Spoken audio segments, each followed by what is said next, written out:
अस्सलाम वालेकुम। कैसे हैं आप सब? होपफुली सब लोग ठीक होंगे, खुश होंगे। अल्हम्दुलिल्लाह मैं भी ठीक हूँ।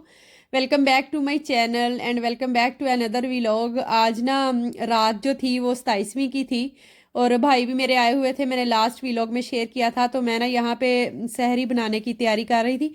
पेड़े वगैरह मैंने करके रखे और थोड़ा ना मटर और कीमा का सालन पड़ा हुआ था। तो मैंने कहा साथ ना थोड़ा आलू और अंडे बना लेती हूँ। तो हुआ क्या कि अंडे वगैरह उसके अंदर मैं डालने लगी थी और सारी चीज़ें जो थी ना वो रेडी थी। और अचानक से देखा तो सिलेंडर ख़त्म हो गया। हस्बैंड घर नहीं थे, वो आउट ऑफ सिटी गए हुए थे।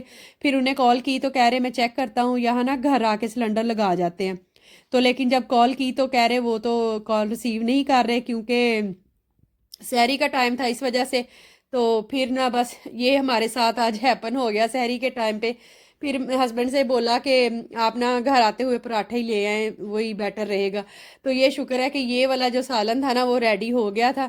तो बस फिर यहाँ पे ये जो सहरी टेबल है हमारी वो लग चुकी थी। हस्बैंड पराठे ले आए थे, साथ में अल्हम्दुलिल्लाह योगर्ट वगैरह मटर था और साथ में आलू अंडे मैंने बना लिए थे। तो बस सहरी वगैरह करेंगे। तो ये देखें, ये ना जो बाजार से पराठे लेके हैं, घर में हम हर रोज जो बनाते हैं इतने प्यारे प्यारे से हल्की आंच पे ऐसे बनाते हैं उसको रेड रेड करके। और ये बाजार वालों ने फिर जल्दी जल्दी बनाने होते हैं ना, काफ़ी लेबर होती है उस टाइम पे सहरी करने वाली। तो वो लोग फिर बड़ी फास्ट फास्ट बनाते हैं। हस्बैंड कहते हैं इतना बड़ा सा तवा होता है जिसके ऊपर 7-8 पराठा ना एक टाइम पे बन रहे होते हैं। तो खैर सहरी हम लोगों ने की। उसके बाद ना भाई को एयरपोर्ट छोड़ने के लिए जाना था, शारजा एयरपोर्ट।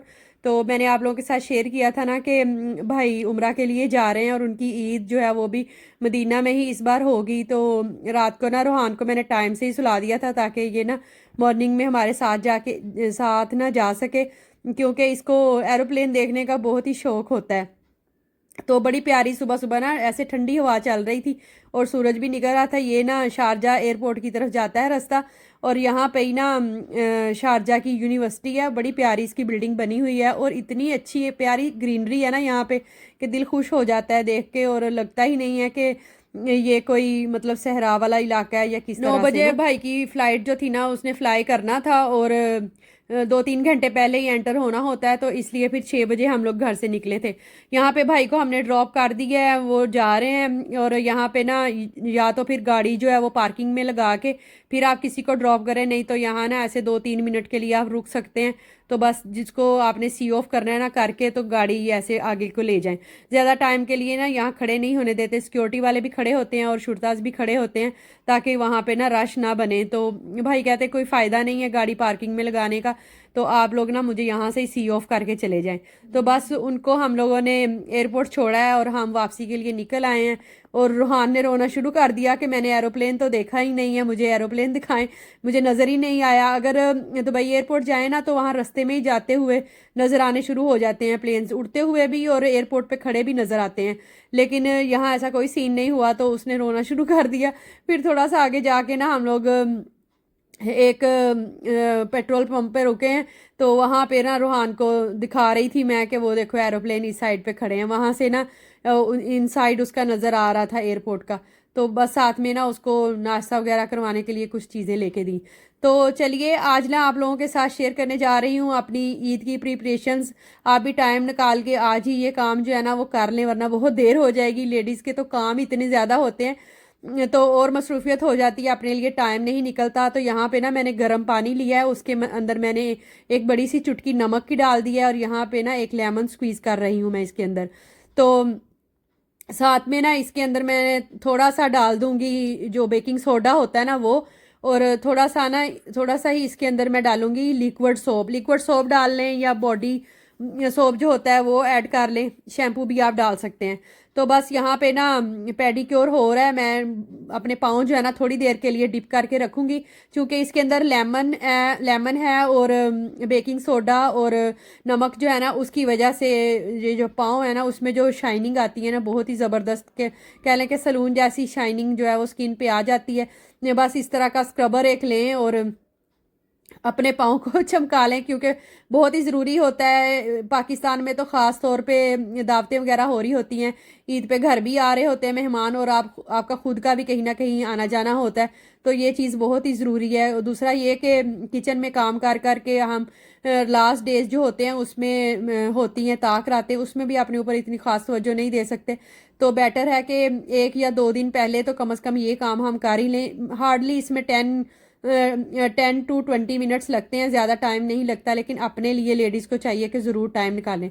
बस वही वाला मिक्सचर जो था ना, उसमें मैंने थोड़ी देर के लिए हाथ भी डिप किए और अपने नेल्स वगैरह भी साफ़ कर लिए इसी ब्रश के साथ। चाहें तो जो टूथ ब्रश होता है उसके साथ अपने नेल्स वगैरह जो है ना वो साफ़ कर लें। ये ना कुछ लोगों को मसला होता है इसके साथ, लेमन के साथ, तो वो फिर ऐसे डायरेक्टली अपनी स्किन पे ना यूज़ करें, और जिनको नहीं है तो वो तो फिर कर सकते हैं, कोई मसला नहीं है। चलिए थोड़ी सी स्किन केयर भी कर लेते हैं। यहाँ पे मैं तो कर रही हूँ स्क्रब, और साथ में उसके बाद ना ये वाली मैं एलोवेरा जेल जो है ना उसको यूज़ करूँगी। अगर स्क्रब तो आई थिंक हर घर में ही आजकल होता है, लड़कियाँ करती ही करती हैं। अगर फ़र्ज़ करें ना हो तो सबसे पहले आप क्लिनजिंग कर लें, ठंडा दूध ले लें उसके साथ कर लें, या किसी भी कोई भी मॉइस्चराइजिंग लोशन ले लें उसके साथ कर लें।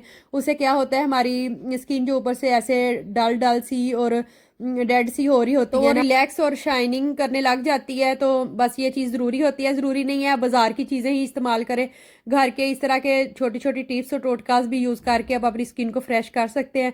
तो बस चाहे तो हाथों की मदद से उसको ना कर लें, थोड़ा सा स्क्रबिंग कर लें, या इस तरह का ब्रश ले लें। ये वैसे ये वाला ब्रश जो है ना ये बहुत ही फ़ायदेमंद है। कह लें कि फिंगर से भी थोड़ा ना ऐसे सख्त हाथ लगता है फेस पे, लेकिन ये वाला ब्रश जो है ना ये बहुत ज़बरदस्त तरीके से कर देता है। तो बस हल्के हाथ से मैं ना उसको कर लूँगी। कुछ लोगों के ना ब्लैक हेड्स होते हैं, वाइट हेड्स होते हैं, तो थोड़ा सा ना ऐसे क्लिनजिंग करने के बाद उनको रिमूव कर लें, तो उससे भी ना स्किन में शाइनिंग आ जाती है और एक नीटनेस सी हो जाती है। तो मैं भी इसी तरह से क्लिनजिंग मैंने कर लिया। उसके बाद मैंने ना स्क्रब किया है, तो स्क्रब करने के बाद ब्लैक हेड्स वगैरह निकाले हैं। तो बाद में ना चाहें तो मुल्तानी मिट्टी जो है वो लगा लें, या अगर किसी भी किस्म का आपके पास मास्क वगैरह है ना तो वो यूज़ कर लें। बस इतना सा काम होता है, और इतने में ही ना आपकी ऐसे फेस नीट नीट सा लगने लग जाता है। तो बस उसके बाद जो नेक्स्ट करने वाला काम है ना, जो हमें ईद से पहले पहले बिल्कुल रेडी एंड प्रिपेयर करना है, वो है कपड़े इस्त्री करना। एक टाइम टेकिंग चीज़ है, लेकिन ये लास्ट मोमेंट तक ऐसे रुका हुआ रहता है। और फिर लास्ट मोमेंट पे क्या होता है कि किसी चीज़ में इलास्टिक डालने वाला होता है, किसी चीज़ की सिलवटें नहीं निकल रही होती, कभी कुछ तो कभी कुछ। तो बस कोशिश करें कि कम से कम एक दिन पहले ये वाला काम जो है ना वो ख़त्म कर लें। और सम टाइम तो ऐसे भी हो जाता है कि हम लोग इस्त्री वगैरह करते हैं ना, कहीं इस्त्री लग जाती है, या एंड टाइम पे याद आ रहा होता है कि फलाना ड्रेस का तो दुपट्टा ही नहीं लेके आए हम बाज़ार से, या कभी कुछ। तो अगर ना 1-2 दिन पहले ये वाले काम ख़त्म कर लिए जाए ना, तो एक जहनी सुकून सा भी हो जाता है कि चलो ये काम है। और वैसे भी चांद रात जब होती है ना, तो लेडीज़ को एक ये कोशिश होती है कि मेहंदी वगैरह भी ज़रूर लगवाएं, और दूसरी कोशिश ये होती है कि मीठा वगैरह रात को ही बना के रखें। तो उस टाइम तक फिर कपड़े भी अगर प्रेस करने वाले हो ना, तो फिर काम का बर्डन जो है ना वो और भी ज़्यादा हो जाता है। बस रूहान के लिए भी मैंने शलवार कमीज़ ही निकाली है। ईद की नमाज़ पढ़ने जाएंगे ना, तो हस्बैंड भी शलवार कमीज़ ही डालेंगे और बेटा भी। और उसके बाद पहनने के लिए मैंने उसकी 1-2 शर्ट्स जो है ना वो इस्त्री कर लूँगी, क्योंकि अगर बाहर कहीं गए ना तो फिर वो पैंट वगैरह पहन के चला जाएगा। लेडीज़ का तो यही होता है कि अपने दिल को ही बस बताना होता है कि न्यू ड्रेस पहना हुआ है, बाहर जाते हुए तो बस वही जो अबाया वगैरह होता है वही पहनना होता है। तो बस कपड़े जो है ना इसका काम जो है वो बस जैसे ही आपको टाइम मिले तो फ़ौरन के फ़ौरन कर ले, क्योंकि जब रोज़ा रखा हुआ होता है तो सारा दिन और तो कोई काम नहीं होता, तो ये वाला काम तो हम कर ही सकते हैं। स्किन केयर भी होगी और कपड़े वगैरह इस्त्री भी हो गए। और अभी नेक्स्ट काम जो हमारा होता है वो ये कि स्वीट डिश में क्या चीज़ बनाई जाए।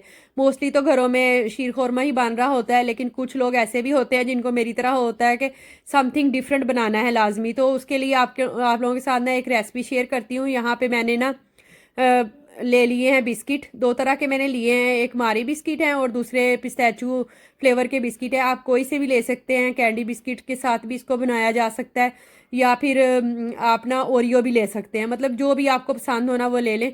मैंने 2 पैकेट लिए हैं और इनको ना या तो इसमें चॉपर में इसको क्रश कर लें, या हाथों की मदद से भी ना इनको चूरा चूरा कर सकते हैं।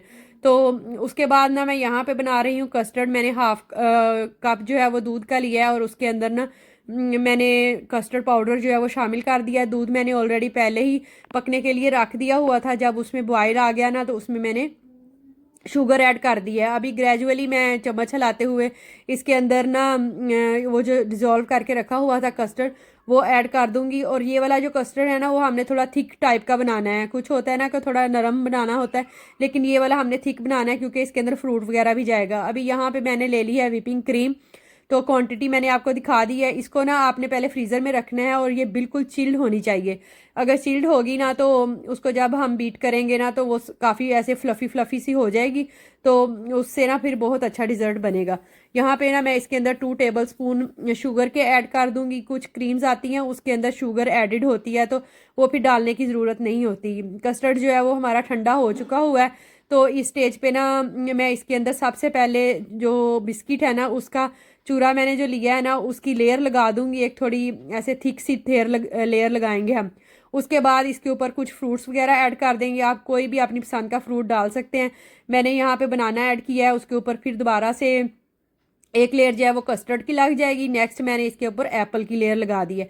दोबारा से फिर वही कस्टर्ड की लेयर है और सबसे ऊपर मैंने लगा दी है यहाँ पे क्रीम की लेयर। तो यहाँ पे मैंने लिया है स्ट्रॉबेरी सिरप। अगर आप चाहें तो इसकी जगह चॉकलेट सिरप भी ले सकते हैं या किसी भी फ्लेवर का ले लें जो आपको पसंद हो। तो बस फोक की मदद से मैंने इसके ऊपर इस तरह से डिज़ाइनिंग कर ली है। अभी इसको मैं रख लूँगी फ्रिज में थोड़ी देर के लिए। जब 1 से 2 घंटे के लिए ये फ्रिज में पड़ी रहेगी ना तो जो हमने बिस्किट का चूरा डाला है ना उसके साथ बिल्कुल ये डिज़र्ट जो है ना बेहतरीन सी रेडी हो जाएगी और ये सर्व करने के लिए रेडी होगी। बेटर है कि आप इसको ना रात में बना लें जब नेक्स्ट डे ईद होगी। तो बस उससे नेक्स्ट काम जो हमारा जो सबसे ज़्यादा इंपॉर्टेंट होता है ना वो ये कि हम अपना ग्रोसरी का काम ख़त्म कर लें। पहले से डिसाइड कर लें कि आपने ईद पे क्या मेन्यू रखना है। दावत अगर है कोई घर में या कोई नाश्ते पे आप किसी को इनवाइट कर रहे हैं तो 1-2 दिन पहले ही डिसाइड कर लें कि आपने क्या कौन कौन सी डिशेस बनानी है, ताकि उसके अकॉर्डिंगली आप अपनी ग्रोसरी वगैरह कर सके। मैं 1-2 दिन पहले ही मैंने बताया था कि शॉपिंग के लिए गए हुए थे। हस्बैंड ने भी शॉपिंग करनी थी ईद की, तो उसी दिन मैं ना मीट वगैरह ला के मैंने वॉश करके रख लिया था, क्योंकि फिर एंड टाइम पे अगर लेके आए ना तो लेडीज़ का काम जो है ना वो बढ़ जाता है और चांद रात को बहुत ज़्यादा मसरूफियत हो जाती है।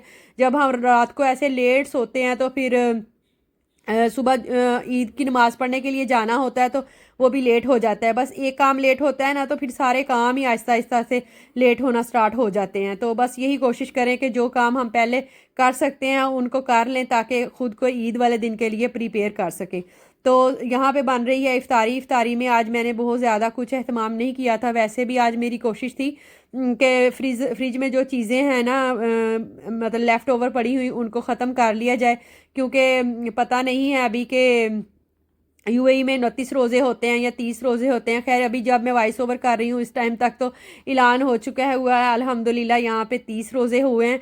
तो अल्लाह का शुक्र है कि उसने हमें एक और रोज़ा जो है ना वो रखना नसीब किया है। बस अल्लाह ताला से दुआ है कि अल्लाह ताला हम सब के रोज़ों को और इबादत को कबूल फरमाए। जैसी भी हमने टूटी फूटी की हैं अल्लाह ताला से उसकी रहमत मांगनी चाहिए और इस उम्मीद पे रहना चाहिए कि अल्लाह ताला ने ज़रूर हमारी दुआएं जो है वो कबूल की होंगी। मिलते हैं नेक्स्ट वीडियो में। होपफुली आज की टिप्स एंड ट्रिक्स आपको पसंद आए होंगे।